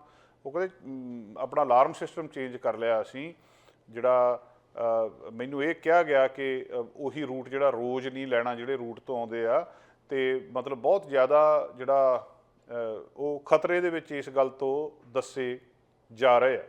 ਜੱਜ ਦਾ ਯਕੀਨ ਆ ਕਿ ਜਿਹੜੇ ਬਹੁਤ ਸਾਰੇ ਕੈਨੇਡੀਅਨ ਨੇ ਉਹਨਾਂ ਦੇ ਮਨ ਦੇ ਵਿੱਚ ਸਾਡੇ ਜਸਟਿਸ ਸਿਸਟਮ ਦੇ ਲਈ ਬਹੁਤ ਸਤਿਕਾਰ ਆ, ਪਰ ਜਿਹੜੀਆਂ ਕੁਛ ਕੁ ਲੋਕ ਹੈਗੇ ਆ ਉਹ ਇਸ ਗੱਲਬਾਤ ਨੂੰ ਦੂਜੇ ਤਰ੍ਹਾਂ ਲੈ ਰਹੇ ਆ। ਅਤੇ ਵੀ ਤੁਸੀਂ ਕੈਨੇਡਾ ਦੇ ਵਿੱਚ ਰਹਿ ਕੇ ਇੱਕ ਜੱਜ ਦੇ ਫੈਸਲੇ ਨੂੰ ਉਹਦੇ ਉੱਤੇ ਪ੍ਰਭਾਵ ਪਾਉਣ ਦਾ ਯਤਨ ਨਹੀਂ ਕਰ ਸਕਦੇ, ਉਹਨਾਂ ਨੂੰ ਇਨਫਲੂਐਂਸ ਕਰਨ ਦਾ ਯਤਨ ਇਸ ਤਰੀਕੇ ਨਾਲ ਨਹੀਂ ਕਰ ਸਕਦੇ। ਸੁਪਰੀਮ ਕੋਰਟ ਆਫ ਕੈਨੇਡਾ ਦੇ ਚੀਫ ਜਸਟਿਸ ਰਿਚਰਡ ਵੈਗਨਰ ਨੇ ਵੀ ਲਗਭਗ ਇਸੇ ਤਰ੍ਹਾਂ ਦੇ ਕੰਸਰਨ ਜਿਹੜੇ ਆ ਉਹ ਸਾਂਝੇ ਕੀਤੇ ਆ ਕਿ ਇਸ ਤਰੀਕੇ, ਕਿਉਂਕਿ ਸਪੋਰਟਰ ਜਿਹੜੇ ਫਰੀਡਮ ਕੌਨਵੋਏ ਦੇ, ਚਾਹੇ ਉਹਨਾਂ ਦਾ ਲੀਡਰ ਸੀਗਾ ਪੈਟ ਕਿੰਗ ਅਤੇ ਚਾਹੇ ਟਮਾਰਾ ਲਿਚ, ਉਹਨਾਂ ਦੀ ਇੱਕ ਬਹੁਤ ਵੱਡੀ ਫੋਲੋਇੰਗ ਵੀ ਆ, ਅਤੇ ਉਹ ਸ਼ਰੇਆਮ ਜਿਹੜੀਆਂ ਸੋਸ਼ਲ ਮੀਡੀਆ ਦੇ ਉੱਤੇ ਆ ਕੇ ਜਾਂ ਦੂਜੇ ਤਰੀਕੇ ਦੇ ਨਾਲ ਧਮਕੀਆਂ ਆਮ ਹੀ ਦਿੰਦੇ ਹੁੰਦੇ। ਬੜੇ ਜਿਹੜੇ ਨਸਲੀ ਟਿੱਪਣੀਆਂ ਵੀ ਉਹਨਾਂ ਨੇ ਪਿਛਲੇ ਸਮੇਂ ਦੇ ਵਿੱਚ ਬਹੁਤ ਸਾਰੀਆਂ ਕੀਤੀਆਂ। ਹੁਣ ਇਹ ਤਾਂ ਨਹੀਂ ਪਤਾ ਲੱਗਾ ਵੀ ਇਹ ਧਮਕੀਆਂ ਕੌਣ ਦੇ ਰਿਹਾ ਆ, ਪਰ ਕੁਦਰਤੀ ਤੌਰ 'ਤੇ ਉਹਨਾਂ ਦੇ ਸਪੋਰਟਰ ਆ। ਅਤੇ ਜਿਹੜੇ ਇਹਦੇ ਉੱਤੇ ਹੁਣ ਫਿਰ ਜਿਹੜੇ ਅੱਗੇ ਪੁਲਿਸ ਕੀ ਕਰਦੀ ਆ, ਫੋਰਸਿਸ ਕੀ ਕਰਦੀਆਂ, ਕਿਸ ਤਰੀਕੇ ਦੇ ਨਾਲ ਉਹ ਕਰਦੇ ਆ, ਇਹਦੇ ਉੱਤੇ ਗੌਰਮੈਂਟ ਕੁਛ ਏਜੰਸੀਜ਼ ਜਿਹੜੀਆਂ ਨਹੀਂ ਕਰ ਰਹੀਆਂ। ਸੋ ਇਹ ਜਿਹੜੇ ਥ੍ਰੈਟ ਨੇ, ਇਹ ਜਿਹੜੇ ਧਮਕੀਆਂ ਨੇ, ਇਹ ਕਿਤੇ ਨਾ ਕਿਤੇ ਇੱਕ ਮਤਲਬ ਜਿਹੜੀ ਚਿੰਤਾ ਪੈਦਾ ਜ਼ਰੂਰ ਕਰ ਰਿਹਾ ਆ ਕਿ ਇਸ ਜੇ ਜੱਜ ਨੂੰ ਧਮਕੀ ਮਿਲ ਸਕਦੀ ਆ ਜਾਂ ਉਹਨਾਂ ਨੂੰ ਇਹ ਕਿਹਾ ਜਾ ਸਕਦਾ ਕਿ ਤੁਸੀਂ ਇਹ ਫੈਸਲਾ ਇਸ ਤਰੀਕੇ ਨਾਲ ਕਰੋ, ਤਾਂ ਫਿਰ ਇੱਥੇ ਉਹ ਆਮ ਲੋਕਾਂ ਦੇ ਲਈ ਕੁਛ ਵੀ ਕਰ ਸਕਦੇ ਆ। ਪਰ ਇਸ ਗੱਲ ਨੂੰ ਬਹੁਤ ਸੰਜੀਦਗੀ ਦੇ ਨਾਲ ਲਿਆ ਜਾ ਰਿਹਾ। ਅਗਲੀ ਖਬਰ ਬ੍ਰਿਟਿਸ਼ ਕੋਲੰਬੀਆ ਦੇ ਵਿੱਚੋਂ ਆ। ਬ੍ਰਿਟਿਸ਼ ਕੋਲੰਬੀਆ ਦੇ ਵਿੱਚ ਆਪਾਂ ਅਕਸਰ ਗੱਲਬਾਤ ਕੀਤੀ ਹੈ, ਕਦੇ ਦਰਖਤਾਂ ਨੂੰ ਬਚਾਉਣ ਦੀ ਗੱਲਬਾਤ ਹੁੰਦੀ ਹੈ। ਕੱਲ੍ਹ ਤੁਹਾਡੇ ਨਾਲ ਖਬਰ ਸਾਂਝੀ ਕੀਤੀ ਸੀ ਕਿ 1000 ਸਾਲ ਪੁਰਾਣਾ ਦਰਖਤ ਇੱਥੇ ਮਿਲਿਆ ਹੈ, ਉਹਦੀ ਸਾਂਭ ਸੰਭਾਲ ਦੀ ਗੱਲ ਹੋ ਰਹੀ ਆ। ਇਸੇ ਤਰ੍ਹਾਂ ਬਹੁਤ ਸਾਰੇ ਸਪੀਸੀਜ਼, ਬਹੁਤ ਸਾਰੇ ਜੀਵਾਂ ਦੀਆਂ ਕਿਸਮਾਂ ਪਾਣੀ ਦੇ ਵਿੱਚ ਹੁੰਦੀਆਂ ਜਿਨ੍ਹਾਂ ਨੂੰ ਸਰਕਾਰ ਬਚਾਉਣ ਦਾ ਯਤਨ ਕਰਦੀ ਹੈ ਤਾਂ ਕਿ ਡਾਇਵਰਸਿਟੀ, ਬਾਇਓਡਾਇਵਰਸਿਟੀ ਜਿਹੜੀ ਆ ਉਹ ਉਸੇ ਤਰ੍ਹਾਂ ਬਣੀ ਰਹੇ। ਕਿਲਰ ਵੇਲ ਹਮੇਸ਼ਾ ਚਰਚਾ ਦੇ ਵਿੱਚ ਰਹਿੰਦੀ ਆ। ਇੱਕ ਮੱਛੀਆਂ ਦੀ ਕਿਸਮ ਜਿਹੜੀ ਖਤਰੇ ਦੇ ਵਿੱਚ ਆ। ਸਰਕਾਰ ਜਾਂ ਜਿਹੜਾ ਸੰਬੰਧਿਤ ਮਹਿਕਮਾ ਹੈ ਉਹ ਕਰਦਾ ਕੀ ਆ, ਜਿਹੜੀ ਕਿਸਮ ਜਾਨਵਰਾਂ ਦੀ ਖਤਰੇ ਦੇ ਵਿੱਚ ਹੁੰਦੀ ਹੈ ਉਹਦੇ ਉੱਤੇ ਫਿਰ ਖਾਸ ਨਿਗਾਹ ਰੱਖੀ ਜਾਂਦੀ, ਉਹਨਾਂ ਦੀ ਗਿਣਤੀ ਕੀਤੀ ਜਾਂਦੀ ਵੀ ਇਹ ਕਿੰਨੇ ਇਸ ਕਿਸਮ ਦੇ ਜਾਨਵਰ ਜਿਹੜੇ ਮੌਜੂਦ ਨੇ। ਸਮੇਂ-ਸਮੇਂ ਦੇ ਉੱਤੇ ਉਹਨਾਂ ਨੂੰ ਫਿਰ ਕੋਸ਼ਿਸ਼ ਕੀਤੀ ਜਾਂਦੀ ਕਿ ਇਹਨਾਂ ਦੀ ਬਰੀਡਿੰਗ ਕਰਾਈ ਜਾਵੇ ਅਤੇ ਵੱਧ ਤੋਂ ਵੱਧ ਇਹਨਾਂ ਦੀ ਪਾਪੂਲੇਸ਼ਨ ਵਧੇ। ਫਿਰ ਇਸ ਗੱਲ ਦੀ ਵੀ ਜਾਂਚ ਹੁੰਦੀ ਆ ਵੀ ਜੇ ਇਹਨਾਂ ਦੇ ਵਿੱਚ ਕਮੀ ਆ ਰਹੀ ਤਾਂ ਇਹਦੇ ਪਿੱਛੇ ਕਾਰਨ ਕੀ ਆ। ਕਾਰਨ ਕਈ ਲੱਭੇ ਗਏ ਆ ਪਿਛਲੇ ਸਮੇਂ ਦੇ ਵਿੱਚ, ਅਤੇ ਅੱਜ ਇੱਕ ਕਾਰਨ ਹੋਰ ਸਾਹਮਣੇ ਆਇਆ ਵੀ ਇਹਨਾਂ ਦੀ ਗਿਣਤੀ ਘਟਣ ਦਾ ਇੱਕ ਵੱਡਾ ਕਾਰਨ ਇਹ ਆ ਕਿ ਇਹਨਾਂ ਦਾ ਫੂਡ ਇਹਨਾਂ ਨੂੰ ਪੂਰਾ ਨਹੀਂ ਮਿਲ ਰਿਹਾ। ਕੁਦਰਤੀ ਤੌਰ 'ਤੇ ਫੂਡ ਤਾਂ ਸਮੁੰਦਰ ਦੇ ਵਿੱਚੋਂ ਬਾਕੀ ਜਾਨਵਰਾਂ ਨੂੰ ਜਾਂ ਦੂਜੀਆਂ ਚੀਜ਼ਾਂ ਨੂੰ ਖਾਂਦੇ ਆ, ਉਹ ਜਿਹੜੀ ਫੂਡ ਚੇਨ ਦੇ ਵਿੱਚ ਗੜਬੜ ਹੋਣ ਦੇ ਨਾਲ ਕਹਿੰਦੇ ਇੱਕ ਵੱਡਾ ਕਾਰਨ ਸਾਹਮਣੇ ਆਇਆ ਕਿ ਇਹ ਖਤਰੇ ਦੇ ਵਿੱਚ ਪੈ ਗਏ ਆ। ਅਤੇ ਇਹਨਾਂ ਨੇ ਕਈ ਸਾਲਾਂ ਤੋਂ ਜਿਹੜੀਆਂ ਖੁਰਾਕ ਦੇ ਨਾਲ ਸੰਬੰਧਿਤ ਡੈਫੀਸ਼ੈਂਸੀਜ਼ ਆ ਉਹ ਇਹਨਾਂ ਨੇ ਦੇਖੀਆਂ, ਅਤੇ ਜਿਹੜੀ ਇਸ ਵੇਲੇ ਕਾਰਨ ਬਣ ਰਹੀ ਆ ਇਸ ਵੇਲੇ, ਉਹ ਕਹਿੰਦੇ ਜਿਹੜੀ ਇਹਨਾਂ ਨੂੰ ਕਈ ਸਾਲਾਂ ਤੋਂ ਮਤਲਬ ਕਿੰਨੇ % ਘੱਟ ਫੂਡ ਇਹ ਲੈ ਰਹੀਆਂ ਆ ਜਿੰਨਾ ਇਹਨਾਂ ਨੂੰ ਚਾਹੀਦਾ ਆ। ਕਿਲਰ ਵੇਲ ਦੀ ਮਾਲ ਨਿਊਟ੍ਰੀਸ਼ਨ ਇੱਕ ਵੱਡੀ ਮਤਲਬ ਇਹ ਪਿਕਚਰ ਵੀ ਪੇਸ਼ ਕਰ ਰਹੀ ਆ। ਉਹਦੇ ਨਾਲ ਨਾਲ ਜਿੱਥੇ ਇਹ ਗੱਲ ਮਾੜੀ ਗੱਲ ਆ ਕਿ ਉਹਨਾਂ ਨੂੰ ਸਮੁੰਦਰ ਦੇ ਵਿੱਚ ਆਪਣਾ ਫੂਡ ਨਹੀਂ ਮਿਲ ਰਿਹਾ ਕਿਉਂਕਿ ਅਸੀਂ ਉਹਨਾਂ ਦੀ ਪੂਰੀ ਫੂਡ ਚੇਨ ਨੂੰ ਡਿਸਟਰਬ ਕਰ ਦਿੱਤਾ ਆ, ਦੂਜਾ ਇਹਨੂੰ ਇੱਕ ਚੰਗੀ ਖਬਰ ਵਜੋਂ ਇਸ ਕਰਕੇ ਦੇਖਿਆ ਜਾ ਰਿਹਾ ਕਿ ਹੁਣ ਜਦੋਂ ਵਿਗਿਆਨੀਆਂ ਨੂੰ ਇਹ ਕਾਰਨ ਪਤਾ ਲੱਗ ਗਿਆ ਕਿ ਇਹ ਜੀਵ ਅਲੋਪ ਦੁਨੀਆ 'ਤੇ ਕਿਉਂ ਹੋ ਰਹੇ ਆ, ਕਿਉਂਕਿ ਮਾਲ ਨਿਊਟ੍ਰੀਸ਼ਨ ਆ, ਕਿਉਂਕਿ ਇਹਨਾਂ ਨੂੰ ਫੂਡ ਨਹੀਂ ਪ੍ਰੋਪਰ ਮਿਲ ਰਿਹਾ। ਹੁਣ ਉਸ ਸਮੱਸਿਆ ਦਾ ਹੱਲ ਕਰਕੇ ਉਹਦੀ ਜਨਸੰਖਿਆ ਨੂੰ ਵਧਾਇਆ ਜਾ ਸਕਦਾ, ਉਹਨੂੰ ਬਚਾਇਆ ਜਾ ਸਕਦਾ। ਜਿਹੜੇ ਵੀ ਧਰਤੀ ਉੱਤੇ ਦੇ ਜਿਉਂਦੇ ਜੀਵ ਆ, ਚਾਹੇ ਉਹ ਪੌਦੇ ਆ ਅਤੇ ਚਾਹੇ ਉਹ ਜਾਨਵਰ ਆ, ਉਹਨਾਂ ਨੂੰ ਵੱਖ-ਵੱਖ ਕਿਸਮਾਂ ਦੇ ਵਿੱਚ ਵਿਗਿਆਨੀ ਵੰਡ ਕੇ ਰੱਖਦੇ ਆ। ਕੁਛ ਸੇਫ ਹੁੰਦੇ ਆ, ਕੁਛ ਵਲਨੈਰੇਬਲ ਹੁੰਦੇ ਆ, ਕੁਛ ਇੰਡੇਂਜਰਡ ਹੁੰਦੇ ਆ, ਕੁਛ ਹੋਰ 4-5 ਕਿਸਮਾਂ ਇਹਨਾਂ ਦੀਆਂ ਹੁੰਦੀਆਂ ਕਿ ਜਿਸ ਕਿਸਮ ਦੇ ਨਾਲ ਉਹਨਾਂ ਦੀ ਪਾਪੂਲੇਸ਼ਨ ਘਟਦੀ ਹੈ, ਅਤੇ ਇਹਨੂੰ ਇੰਡੇਂਜਰਡ ਕੈਟਾਗਰੀ ਦੇ ਵਿੱਚ ਰੱਖਿਆ ਗਿਆ ਸੀ ਕਿਉਂਕਿ ਇਹਦੀ ਜਿਹੜੀ ਗਿਣਤੀ ਆ ਉਹ ਲਗਾਤਾਰ ਘਟ ਰਹੀ ਸੀ। ਅਤੇ ਹੁਣ ਇਹ ਬਹੁਤ ਵੱਡਾ ਸਵਾਲ ਇਸ ਪਾਪੂਲੇਸ਼ਨ ਦੇ ਉੱਤੇ ਉੱਠ ਰਿਹਾ ਕਿ ਇਹਨੂੰ ਕਿੱਦਾਂ ਕੀਤਾ ਜਾ ਸਕਦਾ। ਅਤੇ ਉਹ ਕਹਿੰਦੇ ਇਹ ਉਸੇ ਤਰ੍ਹਾਂ ਹੀ ਆ, ਕੁਦਰਤ ਦੇ ਰਹਿਣ ਵਾਲੇ ਜੀਵ ਸਾਰੇ ਬਰਾਬਰ ਨੇ। ਤੁਸੀਂ ਮਨੁੱਖ ਬਾਰੇ ਸੋਚ ਕੇ ਦੇਖੋ ਕਿ ਉਹਨੂੰ ਪੂਰਾ ਰੱਜਵੀਂ ਰੋਟੀ ਨਾ ਮਿਲੇ, ਉਹਨੂੰ ਰੱਜਵਾਂ ਖਾਣਾ ਹੀ ਨਾ ਮਿਲੇ, ਅਤੇ ਉਹ ਆਪਣੇ ਆਪ ਨੂੰ ਕਿੱਥੇ ਜਿਹੜਾ ਦੇਖੂਗਾ ਅਤੇ ਕੀ ਉਹਦਾ ਹਾਲ ਹੋਊਗਾ। ਸੋ ਇਸ ਮਾਮਲੇ ਦੇ ਵਿੱਚ ਹੁਣ ਇਹਦਾ ਕੋਈ ਨਾ ਕੋਈ ਹੱਲ ਕਰਨ ਦਾ ਯਤਨ ਕੀਤਾ ਜਾ ਰਿਹਾ। ਯੂਨੀਵਰਸਿਟੀ ਆਫ ਬ੍ਰਿਟਿਸ਼ ਕੋਲੰਬੀਆ ਦੇ ਵਿੱਚ ਜਿਹੜੇ ਸਾਇੰਟਿਸਟ ਨੇ ਉਹਨਾਂ ਨੇ ਕੁਝ findings public library of science general ਦੇ ਵਿੱਚ ਐਸੇ ਹਫ਼ਤੇ ਜਿਹੜੀਆਂ ਪਬਲਿਸ਼ ਕੀਤੀਆਂ, ਜਿਹਦੇ ਵਿੱਚੋਂ ਇਹਨਾਂ ਦੀ ਨਿਊਟ੍ਰੀਸ਼ਨਲ ਹੈਲਥ ਬਾਰੇ ਗੱਲਬਾਤ ਸਾਹਮਣੇ ਆਈ ਆ। ਲਗਾਤਾਰ ਇਸ ਇੰਡੇਂਜਰਡ ਬਾਰੇ ਸਪੀਸੀਜ਼ ਬਾਰੇ ਜਿਹੜੀਆਂ ਐਨਹੈਂਸਡ ਰਿਕਵਰੀ ਪਲਾਨਸ 2019 ਦੇ ਵਿੱਚ ਲਾਂਚ ਕੀਤੀਆਂ ਗਈਆਂ ਸੀ। ਅਮਰੀਕਾ ਦੇ ਵਿੱਚ ਸਰਕਾਰ ਵੀ ਇਹ ਕਹਿੰਦੀ ਸੀ ਕਿ ਨੈਸ਼ਨਲ ਓਸ਼ੀਐਨਿਕ ਤੇ ਐਟਮੋਸਫੈਰਿਕ ਐਡਮਿਨਿਸਟ੍ਰੇਸ਼ਨ NOAA ਉਹਨਾਂ ਨੇ ਡਿਕਲੇਅਰ ਜਨਵਰੀ ਦੇ ਵਿੱਚ ਕੀਤਾ ਸੀ ਕਿ ਹਾਈ ਰਿਸਕ ਐਕਸਟਿੰਕਸ਼ਨ ਆ। ਐਕਸਟਿੰਕਟ ਮਤਲਬ ਜਿਹੜਾ ਜਾਨਵਰ ਦੁਨੀਆ ਦੇ ਤੋਂ ਖਤਮ ਹੋ ਜਾਂਦਾ ਵੀ ਉਹਦੇ ਇੱਕ ਵੀ ਜਿਹੜਾ ਕੋਈ ਜੀਵ ਗਿਣਤੀ ਦਾ ਇੱਥੇ ਨਹੀਂ ਰਹਿੰਦਾ। ਸੋ ਇਸ ਮਾਮਲੇ ਦੇ ਵਿੱਚ ਹੁਣ ਇਹ ਗੱਲਬਾਤ UBC ਦੇ ਰਿਸਰਚਰਸ ਦੁਆਰਾ ਸਾਹਮਣੇ ਆਉਣੀ ਤੇ ਹੁਣ ਸੋਚਿਆ ਜਾ ਰਿਹਾ ਕਿ ਕਿਸੇ ਨਾ ਕਿਸੇ ਤਰ੍ਹਾਂ ਇਹਦਾ ਕੋਈ ਨਾ ਕੋਈ ਹੱਲ ਕੀਤਾ ਜਾਊਗਾ, ਇਹਨਾਂ ਦੀ ਗਿਣਤੀ ਵਧਾਈ ਜਾਊਗੀ। ਪਰ ਆਪਣੇ ਆਪ ਦੇ ਵਿੱਚ ਇਹਦੇ ਕਈ ਫੈਕਟਰ ਦੱਸੇ ਜਾ ਰਹੇ ਆ ਕਿ ਜਿਹੜੇ ਕਈ ਫੈਕਟਰ ਨੇ ਇਹਨਾਂ ਦਾ ਫੂਡ ਇੱਕ ਉਹਦੇ ਵਿੱਚੋਂ ਫੈਕਟਰ ਦੱਸਿਆ ਜਾ ਰਿਹਾ ਕਿ ਜਿਹਦੇ ਕਰਕੇ ਇਹਨਾਂ ਦੀ ਗਿਣਤੀ ਘਟ ਰਹੀ ਆ। ਪੋਲਿਊਸ਼ਨ ਇੱਕ ਜਿਹੜੀ ਕਾਰਨ ਦੱਸਿਆ ਜਾ ਰਿਹਾ। ਫਿਰ ਜਿਹੜੇ ਸ਼ਿਪਸ ਜਾਂਦੇ ਆ ਉਹਦੇ ਵਿੱਚ ਜਿਹੜੇ ਪਾਣੀ ਵਾਲੇ ਜਹਾਜ਼ ਸਮੁੰਦਰ ਦੇ ਵਿੱਚ ਚੱਲਦੇ ਆ ਤੇ ਉਹ ਜਹਾਜ਼ ਜਿਹੜੀ ਆਵਾਜ਼ ਕਰਦੇ ਆ, ਉਹ ਆਵਾਜ਼ ਇਹਨਾਂ ਮੱਛੀਆਂ ਨੂੰ ਖਰਾਬ ਕਰਦੀ ਆ ਤੇ ਇਹ ਮਤਲਬ ਨਹੀਂ ਜੀ ਪਾਉਂਦੇ ਆਪਣਾ ਕੁਦਰਤੀ ਜੀਵਨ ਤੇ ਇਹਨਾਂ ਦੀ ਗਿਣਤੀ ਘਟ ਰਹੀ ਆ। ਪੋਲਿਊਸ਼ਨ ਇੱਕ ਵੱਡਾ ਕਾਰਨ ਦੱਸਿਆ ਜਾ ਰਿਹਾ। ਇਹਨਾਂ ਦੇ ਹੈਬਿਟੈਟ ਦੇ ਵਿੱਚ ਜਿੱਥੇ ਇਹ ਰਹਿੰਦੇ ਆ ਉੱਥੇ ਪ੍ਰਦੂਸ਼ਣ ਇੰਨਾ ਜ਼ਿਆਦਾ ਆ ਕਿ ਇਹ ਜੀ ਨਹੀਂ ਸਕਦੇ।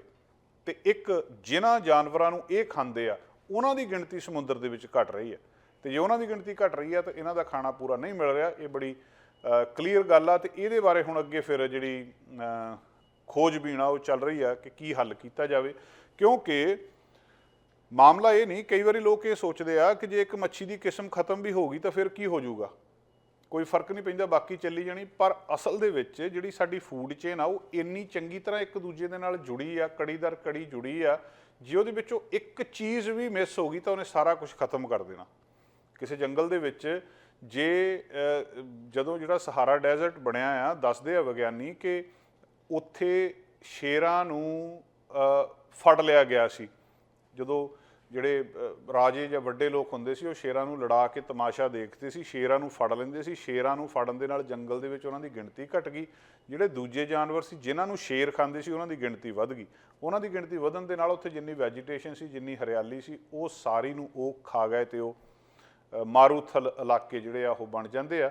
ਇਸ ਕਰਕੇ ਇਸ ਵੇਲੇ ਕੈਨੇਡਾ ਦੀ ਸਰਕਾਰ ਵੀ ਖਾਸ ਤੌਰ ਦੇ ਉੱਤੇ ਇਸ ਸਪੀਸੀਜ਼ ਉੱਤੇ ਧਿਆਨ ਰੱਖ ਰਹੀ ਆ ਵੀ ਕਿਸੇ ਨਾ ਕਿਸੇ ਤਰ੍ਹਾਂ ਦੀ ਗਿਣਤੀ ਵਧਾਈ ਜਾਵੇ ਤਾਂ ਕਿ ਪੂਰੀ ਦੀ ਪੂਰੀ ਫੂਡ ਚੇਨ ਜਿਹੜੀ ਆ, ਭੋਜਨ ਲੜੀ ਆ, ਉਹ ਡਿਸਟਰਬ ਨਾ ਹੋਵੇ।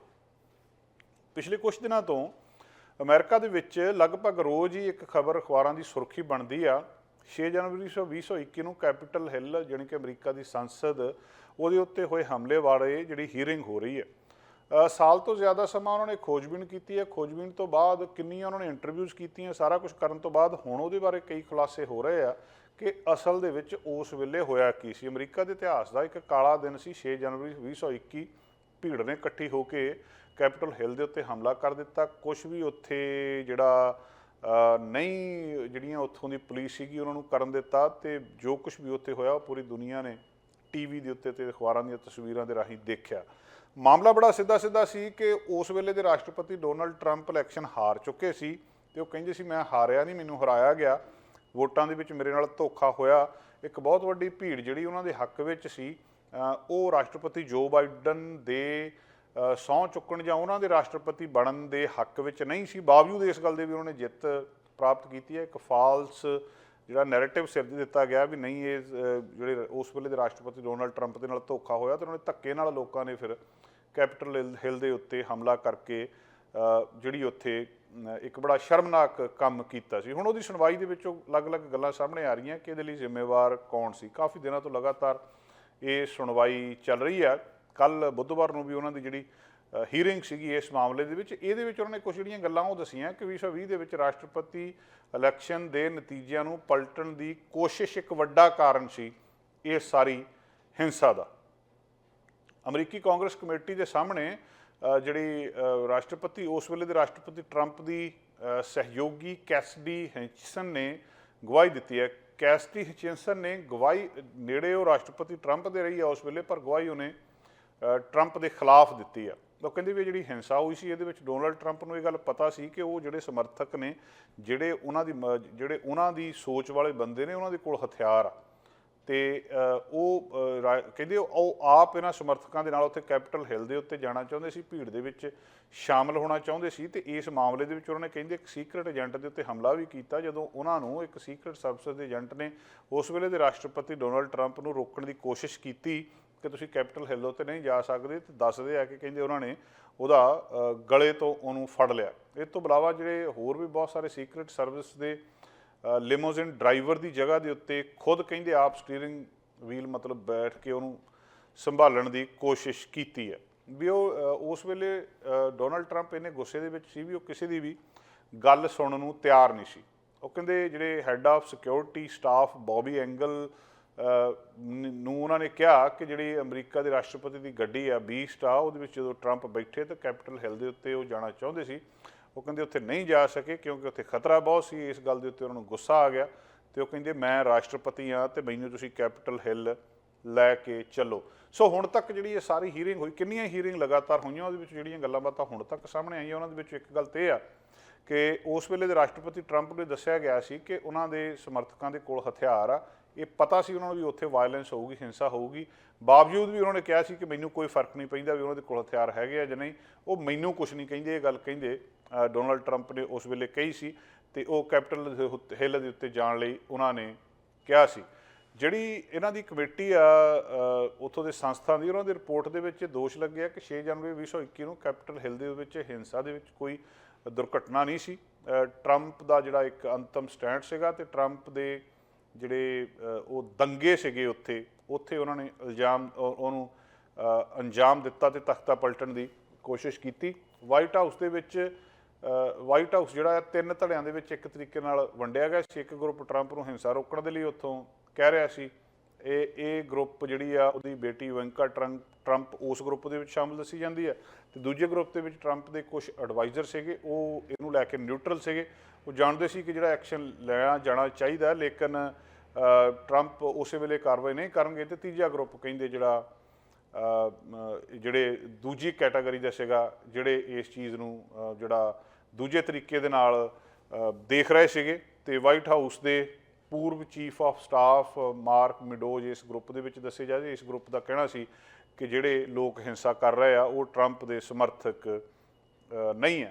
ਕੋਰਟ ਵੀ ਟਰੰਪ ਸਾਹਿਬ ਨੂੰ ਇਸ ਮਾਮਲੇ ਵਿੱਚ ਦੋਸ਼ੀ ਮੰਨ ਚੁੱਕੇ। ਕੈਪੀਟਲ ਹਿੱਲ ਹਿੰਸਾ ਅਮਰੀਕਾ ਦੀ ਅਦਾਲਤ ਨੇ ਅਪ੍ਰੈਲ 2022 ਦੇ ਵਿੱਚ ਜਿਹੜੇ ਸਾਬਕਾ ਰਾਸ਼ਟਰਪਤੀ ਡੋਨਾਲਡ ਟਰੰਪ ਦੇ ਖਿਲਾਫ ਆਪਣਾ ਫੈਸਲਾ ਸੁਣਾ ਦਿੱਤਾ ਸੀ।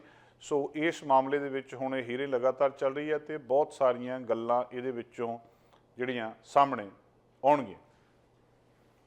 ਰੂਸ ਯੂਕਰੇਨ ਮਾਮਲਾ ਕਿੱਥੇ ਕੁ ਪਹੁੰਚਿਆ ਇਸ ਵੇਲੇ, ਕਦੋਂ ਕੀ ਇਹ ਲੜਾਈ ਖਤਮ ਹੋਣ ਦੇ ਆਸਾਰ ਨਜ਼ਰ ਆ ਰਹੇ ਆ। ਕੱਲ੍ਹ ਬੁੱਧਵਾਰ ਨੂੰ ਨੈਟੋ ਨੇ ਆਪਣੀ ਜਿਹੜੀ ਕਮਿਟਮੈਂਟ ਆ ਯੂਕਰੇਨ ਦੇ ਨਾਲ ਉਹਨੂੰ ਦੁਹਰਾਇਆ ਤੇ ਇਹ ਕਿਹਾ ਕਿ ਰਸ਼ੀਆ ਇਸ ਵੇਲੇ ਯੂਰਪ ਨੂੰ ਬਹੁਤ ਵੱਡਾ ਸਿੱਧਾ ਖਤਰਾ ਆ ਤੇ ਇਹਦੇ ਨਾਲ ਹੀ ਉਹਨਾਂ ਨੇ ਫਿਨਲੈਂਡ ਤੇ ਸਵੀਡਨ ਨੂੰ ਆਪਣੇ ਅਲਾਇੰਸ ਦੇ ਵਿੱਚ ਜੀ ਆਇਆਂ ਕਿਹਾ। ਅਫੀਸ਼ੀਅਲ ਇਹ ਗੱਲਬਾਤ ਕਹਿ ਰਹੇ ਆ ਕਿ ਜਿਹੜੇ ਸ਼ੁਰੂ ਦੇ ਵਿੱਚ ਓਬਜੈਕਸ਼ਨ ਸੀਗੇ ਇਹਨਾਂ ਨਵੇਂ ਮੈਂਬਰਸ ਦੇ ਉੱਤੇ, ਉਹਨਾਂ ਨੂੰ ਚੱਕ ਲਿਆ ਗਿਆ ਆ। ਤੇ ਹੁਣ ਇਹ ਦੂਜੀ ਗੱਲ ਜਿਹੜੀ ਟੈਕਨੀਕਲ ਡਿਸਕਸ਼ਨ ਸੀਗੀ ਲਗਾਤਾਰ ਚੱਲ ਰਹੀ ਆ ਇਸ ਜਿਹੜੇ F-16 ਫਾਈਟਰ ਜੈਟਸ ਦੇ ਉੱਤੇ। ਪਰ US ਕਾਂਗਰਸ ਨੇ ਕਿਹਾ ਕਿ ਇਹ ਜਿਹੜੀ ਸੇਲ ਆ ਉਹਦੇ ਬਾਰੇ ਉਹਨੇ ਆਪਣੀ ਰਾਏ ਦੱਸੀ ਹੈ। ਤੇ ਯੂਕਰੇਨ ਨੇ ਲਗਾਤਾਰ ਨੈਟੋ ਦੀ ਪ੍ਰੇਜ਼ ਕੀਤੀ ਆ ਕਿ ਜਿਹੜਾ ਜਿਸ ਤਰੀਕੇ ਦੇ ਨਾਲ ਉਹ ਇਹਨੂੰ ਦੇਖ ਰਹੇ ਆ, ਜਿਸ ਤਰੀਕੇ ਦੇ ਨਾਲ ਉਹ ਸਵੀਡਨ ਤੇ ਫਿਨਲੈਂਡ ਨੂੰ ਉਹਦੇ ਵਿੱਚ ਸ਼ਾਮਲ ਕਰ ਰਹੇ ਆ। ਸੋ ਇਸ ਗੱਲ ਨੂੰ ਵੀ ਉਹਨਾਂ ਨੇ ਇੱਕ ਤਰੀਕੇ ਦੇ ਨਾਲ ਸਹਿਮਤੀ ਦੇ ਦਿੱਤੀ ਆ। ਤੇ ਯੂਕਰੇਨ ਦੇ ਪ੍ਰੈਜ਼ੀਡੈਂਟ ਵਲੋਦੀਮੀਰ ਜ਼ੈਲੈਂਸਕੀ ਨੇ ਵੀਡੀਓ ਐਡਰੈਸ ਦੇ ਵਿੱਚ ਨਾਟੋ ਦੇ ਸਮਿਟ ਨੂੰ ਕਿਹਾ ਆ ਕਿ ਉਹਨਾਂ ਨੂੰ ਐਡਵਾਂਸ ਵੈਪਨ ਚਾਹੀਦੇ ਆ, ਉਹਨਾਂ ਨੂੰ ਪੈਸਾ ਚਾਹੀਦਾ ਆ। ਰਸ਼ੀਆ 24 ਫਰਵਰੀ ਤੋਂ ਲਗਾਤਾਰ ਉੱਥੇ ਤਬਾਹੀ ਕਰ ਰਿਹਾ, ਉਹਦੇ ਨਾਲ ਲੜਨ ਦੇ ਲਈ ਉਹਨਾਂ ਨੇ ਮਦਦ ਦੀ ਮੰਗ ਵੀ ਕੀਤੀ ਹੈ। 4 ਮਹੀਨੇ ਤੋਂ ਜ਼ਿਆਦਾ ਇਸ ਲੜਾਈ ਚੱਲਦੀ ਨੂੰ ਹੋ ਗਿਆ ਆ ਤੇ ਹੁਣ ਤੱਕ ਇਹ ਉਸੇ ਤਰ੍ਹਾਂ ਚੱਲ ਰਹੀ ਆ। ਉਮੀਦ ਹਜੇ ਤੱਕ ਕੋਈ ਨਜ਼ਰ ਨਹੀਂ ਆਉਂਦੀ ਵੀ ਜੰਗ ਕਦੋਂ ਰੁਕੂਗੀ। ਇਸ ਜੰਗ ਨੇ ਇਕੱਲੇ ਯੂਕਰੇਨ ਰੂਸ ਦੇ ਉੱਤੇ ਨਹੀਂ, ਪੂਰੀ ਦੁਨੀਆ ਦੇ ਉੱਤੇ ਅਸਰ ਪਾਇਆ ਆ ਤੇ ਦੁਨੀਆ ਇਸ ਵੇਲੇ ਮਹਿੰਗਾਈ ਦੇ ਨਾਲ ਲੜ ਰਹੀ ਹੈ। ਇਸੇ ਕਰਕੇ ਜਿਹੜੀ G7 ਦਾ ਸਮਿਟ ਦੇ ਵਿੱਚ ਯੁੱਧ ਨੂੰ ਰੋਕਣ ਦੇ ਰੂਸ ਦੇ ਉੱਤੇ ਹੋਰ ਜਿਹੜੀਆਂ ਸੈਂਕਸ਼ਨਸ ਆ ਲਾਉਣ ਦਾ ਫੈਸਲਾ ਕੀਤਾ ਗਿਆ ਸੀ। ਇਹਦੇ ਤੋਂ ਬਾਅਦ PM ਬੋਰਿਸ ਜੌਨਸਨ ਨੇ ਰੂਸ ਦੇ ਰਾਸ਼ਟਰਪਤੀ ਵਲਾਦੀਮੀਰ ਪੁਤਨ ਦੇ ਉੱਤੇ ਤੰਜ ਕੱਸਿਆ ਸੀ, ਇੱਕ ਤਰੀਕੇ ਨਾਲ ਵਿਅੰਗ ਕੀਤਾ ਸੀ ਵੀ ਉਹ ਕਹਿੰਦੇ ਜੇ ਕਿਤੇ ਪੁਤਨ ਫੀਮੇਲ ਹੁੰਦੇ ਤਾਂ ਫਿਰ ਯੂਕਰੇਨ ਦੇ ਉੱਤੇ ਹਮਲਾ ਨਹੀਂ ਸੀ ਕਰਦੇ। ਜਿਹੜਾ ਇਹਦੇ ਤੋਂ ਕੁਛ ਦੇਰ ਬਾਅਦ ਹੀ ਯੂਕਰੇਨ ਦੇ ਰਾਸ਼ਟਰਪਤੀ ਵਲਾਦੀਮੀਰ ਜ਼ੈਲੈਂਸਕੀ ਨੇ ਪੁਤਨ ਦੀ ਇਸ ਅੱਤਵਾਦੀ ਤੇ ਰੂਸ ਨੂੰ ਜਿਹੜਾ ਅੱਤਵਾਦੀ ਰਾਸ਼ਟਰ ਕਰਾਰ ਦੇ ਦਿੱਤਾ। ਇਹ ਬਿਆਨ ਵੀ ਬਹੁਤ ਅਹਿਮ ਮੰਨਿਆ ਗਿਆ। ਸੋਮਵਾਰ ਨੂੰ ਰੂਸੀ ਸੈਨਾ ਦੇ ਇੱਕ ਸ਼ਾਪਿੰਗ ਕੰਪਲੈਕਸ ਦੇ ਉੱਤੇ ਮਿਜ਼ਾਈਲ ਦੇ ਨਾਲ ਹਮਲਾ ਕੀਤਾ ਸੀ। ਕੰਪਲੈਕਸ ਦੇ ਵਿੱਚ 1000 ਤੋਂ ਜ਼ਿਆਦਾ ਲੋਕ ਸੀਗੇ, 18 ਤੋਂ ਜ਼ਿਆਦਾ ਲੋਕਾਂ ਦੀ ਮੌਤ ਹੋ ਗਈ ਸੀ। ਰੂਸ ਇਸ ਹਮਲੇ ਤੋਂ ਇਨਕਾਰ ਕਰ ਰਿਹਾ ਹੈ ਤੇ ਉਲਟਾ ਉਹ ਇਹ ਕਹਿ ਰਿਹਾ ਵੀ ਯੂਕਰੇਨ ਆਪ ਹੀ ਸਾਜ਼ਿਸ਼ ਕਰ ਰਿਹਾ ਤੇ ਸਾਡੇ ਉੱਤੇ ਇਲਜ਼ਾਮ ਲਾ ਰਿਹਾ। ਦੂਜੇ ਪਾਸੇ ਜਿਹੜਾ UNSC ਆ, ਉਹਨਾਂ ਨੇ ਵੀਡੀਓ ਕਾਨਫਰੰਸਿੰਗ ਨੂੰ ਸੰਬੋਧਿਤ ਕੀਤਾ ਜ਼ੈਲੈਂਸਕੀ ਨੇ, ਤੇ ਜਿੱਦਾਂ ਪਹਿਲਾਂ ਜ਼ਿਕਰ ਕੀਤਾ ਕਿ ਉਹਨਾਂ ਨੇ ਵਲਾਦੀਮੀਰ ਪੁਤਿਨ ਦੀ ਤੁਲਨਾ ਅੱਤਵਾਦੀ ਦੇ ਨਾਲ ਕੀਤੀ ਆ। British prime minister Boris Johnson ਨੇ ਜਰਮਨ TV ਦੇ ਨਾਲ ਇੱਕ ਇੰਟਰਵਿਊ ਦਿੱਤੀ ਹੈ। ਉਸ ਇੰਟਰਵਿਊ ਦੇ ਵਿੱਚ ਕਿਹਾ ਕਿ ਜਿਹੜਾ ਵਲਾਦੀਮੀਰ ਪੁਤਿਨ ਹੈ ਮਾਨਸਿਕ ਰੂਪ ਦੇ ਵਿੱਚ ਬਿਮਾਰ ਆ। ਉਹ ਕਹਿੰਦੇ ਇਹਨੂੰ ਇੱਕ ਮਤਲਬ ਪਾਗਲਪਨ ਦੱਸਿਆ ਉਹਨਾਂ ਨੇ ਯੂਕਰੇਨ ਦੇ ਉੱਤੇ ਹਮਲੇ ਨੂੰ। ਸੋ ਹੁਣ ਇਹਦੇ ਸੰਬੰਧੀ ਲੋਕ ਦੇਖ ਰਹੇ ਆ ਕਿ ਕਿਸ ਤਰੀਕੇ ਦੇ ਨਾਲ ਇਹਦਾ ਕੋਈ ਨਾ ਕੋਈ ਨਿਬੇੜਾ ਕਦੋਂ ਹੁੰਦਾ ਹੈ। ਲੋਕਲ ਬ੍ਰਿਟਿਸ਼ ਕੋਲੰਬੀਆ ਦੀ ਕੱਲ੍ਹ ਦੀ ਇੱਕ ਖਬਰ ਬਹੁਤ ਚਰਚਾ ਦੇ ਵਿੱਚ ਚੱਲ ਰਹੀ ਆ। Greater Victoria emergency response team ਜਦੋਂ ਉੱਥੇ ਪਹੁੰਚੀ, ਇੱਕ ਬੈਂਕ ਦੇ ਵਿੱਚ ਡਕੈਤੀ ਦਾ ਮਾਮਲਾ, ਜਿੱਥੇ 6 ਜਿਹੜੇ ਐਮਰਜੈਂਸੀ ਰਿਸਪੌਂਸ ਟੀਮ ਦੇ ਮੈਂਬਰ ਸੀਗੇ ਉਹ ਜ਼ਖਮੀ ਹੋਏ ਆ, ਜਿਨ੍ਹਾਂ ਦੇ ਵਿੱਚ 3 ਦੀ ਹਾਲਤ ਕਾਫੀ ਸੀਰੀਅਸ ਦੱਸੀ ਜਾ ਰਹੀ ਹੈ। ਸੈਨਿਕ ਚੀਫ ਕਾਂਸਟੇਬਲ ਦੀਨ ਜੋਥੀ ਨੇ ਜਾਣਕਾਰੀ ਦਿੱਤੀ ਆ ਕਿ ਉੱਥੇ ਜਿਹੜਾ ਜਿਸ ਤਰੀਕੇ ਦੇ ਨਾਲ ਬੈਂਕ ਦੇ ਵਿੱਚ ਡਕੈਤੀ ਦਾ ਯਤਨ ਕੀਤਾ ਗਿਆ, ਉਹਦੇ ਤੋਂ ਬਾਅਦ 2 ਜਣੇ ਸੀਗੇ ਜਿਹੜੇ ਉਹਨਾਂ ਨੂੰ ਮਾਰ ਦਿੱਤਾ ਗਿਆ। ਵਿਕਟੋਰੀਆ ਦੇ ਵਿੱਚ ਇਸ ਤਰ੍ਹਾਂ ਦੀ ਘਟਨਾ ਕਦੇ ਵਾਪਰੀ ਨਹੀਂ। ਬਹੁਤ ਘੱਟ ਵਾਰੀ ਇਸ ਤਰੀਕੇ ਦੀ ਗੱਲਬਾਤ BC ਦੇ ਵਿੱਚ ਤੇ ਖਾਸ ਕਰ ਵਿਕਟੋਰੀਆ ਦੇ ਵਿੱਚ ਵਾਪਰੀ ਆ। ਕੱਲ੍ਹ ਦੀ ਇਸ ਡਕੈਤੀ ਦੇ ਵਿੱਚ 6 ਜਣੇ ਜ਼ਖਮੀ ਹੋਏ ਆ। ਹੁਣ ਤੱਕ ਦੀਆਂ ਜਿਹੜੀਆਂ ਰਿਪੋਰਟਾਂ ਸਾਡੇ ਕੋਲ ਆਈਆਂ, ਉਹਨਾਂ 6 ਦੇ ਵਿੱਚੋਂ 3 ਦੀ ਹਾਲਤ ਗੰਭੀਰ ਦੱਸੀ ਜਾ ਰਹੀ ਆ ਤੇ ਜਿਹੜੇ ਸਸਪੈਕਟ ਸੀਗੇ 2 ਉਹਨਾਂ ਨੂੰ ਉੱਥੇ ਮਾਰ ਦਿੱਤਾ ਗਿਆ। ਇੱਕ ਛੋਟੀ ਜਿਹੀ ਕਮਿਊਨਿਟੀ ਹੈ ਇਹ ਸੈਨ 'ਚ, 1,20,000 ਉੱਥੇ ਗ੍ਰੇਟਰ ਵੈਨਕੂਵਰ ਏਰੀਆ ਦੇ ਵਿੱਚ ਇਹ ਲੋਕ ਨੇ, ਉਹਨਾਂ ਦੀ ਆਪਣੀ ਪੁਲਿਸ ਫੋਰਸ ਆ। ਐਮਰਜੈਂਸੀ ਰਿਸਪੌਂਸ ਟੀਮ ਦੇ ਵਿੱਚ ਕਈ ਆਫੀਸਰਸ ਨੇ ਉੱਥੇ, ਡਿਫਰੈਂਟ ਡਿਟੈਚਮੈਂਟਸ ਦੇ ਜਿਹੜੇ ਉਹ ਵੱਖ-ਵੱਖ ਡਿਟੈਚਮੈਂਟ ਤੋਂ ਉੱਥੇ ਆਉਂਦੇ ਆ। ਬੈਂਕ ਆਫ ਮੌਂਟਰੀਅਲ ਨੇ ਆਪਣੀ ਇੱਕ ਸਟੇਟਮੈਂਟ ਦੇ ਵਿੱਚ ਇਹਦੇ ਉੱਤੇ ਬਹੁਤ ਦੁੱਖ ਦਾ ਪ੍ਰਗਟਾਵਾ ਕੀਤਾ। ਉਹ ਕਹਿੰਦੇ ਵੀ ਕਸਟਮਰ ਅਤੇ ਇੰਪਲੋਈਜ਼ ਦੀ ਜਿਹੜੀ ਸੇਫਟੀ ਅਤੇ ਸਿਕਿਉਰਿਟੀ ਆ ਉਹ ਸਾਡੀ ਪ੍ਰਾਇਓਰਿਟੀ ਹੈ ਅਤੇ ਰਹੇਗੀ। ਫਲਾਈਟਸ ਬਾਰੇ ਕੱਲ੍ਹ ਵੀ ਖਬਰ ਸਾਂਝੀ ਕੀਤੀ ਸੀ ਕਿ ਪੀਅਰਸਨ ਏਅਰਪੋਰਟ ਦੇ ਉੱਤੇ ਜਿਸ ਤਰੀਕੇ ਦੇ ਨਾਲ ਲੋਕਾਂ ਦਾ ਸਮਾਨ ਗੁਆਚ ਰਿਹਾ ਆ, ਅਤੇ ਖਬਰ ਹੁਣ ਇਹ ਆ ਰਹੀ ਆ, ਇੱਕ ਇੰਡੀਪੈਂਡੈਂਟ ਏਜੰਸੀ ਨੇ ਇੱਕ ਗੱਲਬਾਤ ਸਾਹਮਣੇ ਲਿਆਂਦੀ ਆ ਕਿ ਫਲਾਈਟਾਂ ਕੈਂਸਲ ਬਹੁਤ ਹੋ ਰਹੀਆਂ। ਜਿਹੜਾ ਕੋਈ ਵੀ ਕੈਨੇਡਾ ਦੇ ਵਿੱਚ ਸਫ਼ਰ ਕਰ ਰਿਹਾ ਆਪਣੀ ਫਲਾਈਟ ਨੂੰ ਚੰਗੀ ਤਰ੍ਹਾਂ ਚੈੱਕ ਕਰਕੇ ਅਤੇ ਡਬਲ ਚੈੱਕ ਕਰਕੇ ਫੇਰ ਜਾਵੇ। ਅੱਧੇ ਤੋਂ ਵੀ ਜ਼ਿਆਦਾ ਫਲਾਈਟਾਂ ਕੁਛ ਕੈਨੇਡਾ ਦੇ ਮੇਜਰ ਏਅਰਪੋਰਟਸ ਦੇ ਉੱਤੇ ਕੈਂਸਲ ਹੋਈਆਂ ਜਾਂ ਡਿਲੇ ਹੋਈਆਂ। ਇਹ ਡਾਟਾ ਇਸ ਵੇਲੇ ਦੱਸ ਰਿਹਾ। ਬਹੁਤ ਵੱਡੀ ਗਿਣਤੀ, ਅੱਧੇ ਤੋਂ ਵੀ ਜ਼ਿਆਦਾ ਫਲਾਈਟਸ ਜਿਹੜੀਆਂ ਕੁਛ ਏਅਰਪੋਰਟਸ ਦੇ ਉੱਤੇ ਜਾਂ ਡਿਲੇ ਹੋ ਰਹੀਆਂ ਜਾਂ ਕੈਂਸਲ ਹੋ ਰਹੀਆਂ। ਡਾਟਾ ਵੈਜ਼ੂ ਇੱਕ ਡਾਟਾ ਸਟ੍ਰੈਟਜੀ ਏਜੰਸੀ ਆ, ਨਿਊ ਬਰੰਸਵਿਕ ਦੇ ਵਿੱਚ, ਫਰੈਡਰਿਕਟਨ ਦੇ ਵਿੱਚ ਇਹ ਬੇਸਡ ਆ। ਉਹਨਾਂ ਨੇ ਇੱਕ ਟਰੈਕਿੰਗ ਡਾਟਾ 'ਤੇ ਦੇਖਿਆ ਆ, ਜਿਹਦੇ ਵਿੱਚ ਇਹ ਪਤਾ ਲੱਗਦਾ ਕਿ ਬਹੁਤ ਲੈਂਥੀ ਡਿਲੇਜ਼ ਨੇ ਕੈਨੇਡਾ ਦੀਆਂ ਏਅਰਪੋਰਟਸ ਦੇ ਉੱਤੇ। ਅਤੇ ਜਿਹੜਾ ਸਮਰ ਟਰੈਵਲ ਆ ਉਹ ਲੋਕਾਂ ਦਾ ਔਖਾ ਹੋਇਆ ਪਿਆ ਸਟਾਫ ਦੀ ਸ਼ਾਰਟੇਜ ਕਰਕੇ, ਅਤੇ ਇਹ ਇੱਕ ਬਹੁਤ ਵੱਡਾ ਸੰਕਟ ਲੋਕਾਂ ਦੇ ਵਿੱਚ ਇਸ ਵੇਲੇ ਪਿਆ ਆ। ਸੋ ਲਗਾਤਾਰ ਜਿਹੜੇ ਅੰਕੜੇ ਆ ਉਹ ਦੱਸ ਰਹੇ ਆ ਕਿ ਫਲਾਈਟਸ ਲੇਟ ਹੋ ਰਹੀਆਂ ਆ, ਲਗਾਤਾਰ ਲੇਟ ਹੋ ਰਹੀਆਂ, ਅਤੇ ਬਹੁਤ ਸਾਰੀਆਂ ਕੈਂਸਲ ਵੀ ਹੋ ਰਹੀਆਂ ਆ। ਕਿਸੇ ਨਾ ਕਿਸੇ ਤਰ੍ਹਾਂ ਜਿਹੜੇ ਆਊਟਬਾਊਂਡ ਟਰੈਵਲਰਸ ਆ, ਚਾਹੇ ਦੂਜੇ ਆ, ਉਹਨਾਂ ਦੇ ਲਈ ਜਦੋਂ ਦਾ ਜੂਨ 20 ਤੋਂ ਬਾਅਦ ਜਿਹੜਾ ਪ੍ਰੂਫ ਆਫ ਵੈਕਸੀਨੇਸ਼ਨ ਆ ਉਹ ਖਤਮ ਕੀਤਾ ਗਿਆ ਸੀ, ਉਹਦੇ ਤੋਂ ਬਾਅਦ ਟਰੈਵਲਿੰਗ ਇੱਕਦਮ ਵੱਧ ਗਈ ਆ।